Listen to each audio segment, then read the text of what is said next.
Hi there, I'm Synnøve Sorby. I'm a Norwegian-born Canadian from Squamish, BC. I'm in my 50s and I'm a polar ambassador and a citizen scientist. And I have spent my life traveling to the Arctic and the Antarctic and places in between, with the exception of this last year. For a full year, I've been based at a remote trapper's cabin called Bamsebu up in Svalbard with my best friend and colleague Hilde Follumström, and we are Hearts on the Ice. We created a platform for dialogue around climate change to help build stories around what in the world is going on out here and how we can interpret the changes and what we all as people might be able to do about it. So in doing this, we've been working with different researchers around the world, including FjordPhyto, which is Allison from Scripps. We've been collecting phytoplankton.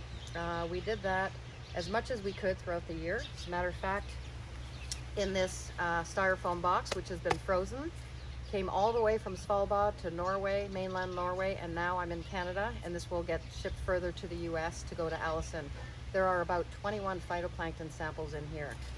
What's it like to collect phytoplankton throughout the season?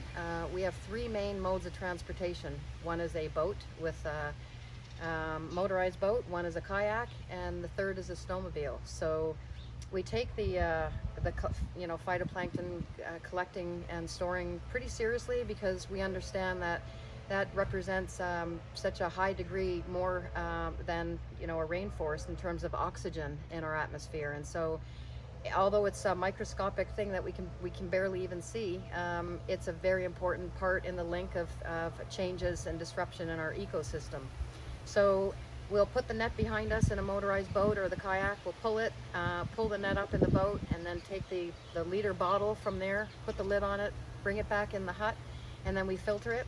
Take our little filter, put that in a tiny little test tube from that Allison gave us that has some chemicals in there, and then it stays frozen, and it's been frozen up until now. We have been doing that throughout the year, and when it's frozen, we'll go out with a snowmobile and we'll drill a little, not a little actually, it's a huge ice core drill, and it stands about 4 feet tall. And if we can't collect phytoplankton because the net diameter is too big to put in a hole, we'll just collect saltwater samples.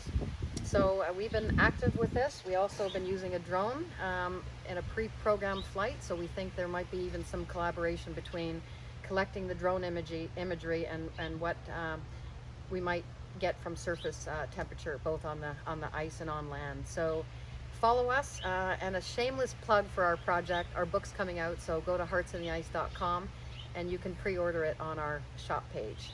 And so for all of you out there, engage in citizen science projects. There's tons of things you can do on your phone. There are apps. We've been collecting for NASA, Aurorasaurus, clouds, ice cores, phytoplankton, marine mammals, wildlife observation. We've been super busy, and we're going back. So in 1 week from this recording, I'm going back up to the Arctic until next May. So we hope you guys engage with us. Thanks.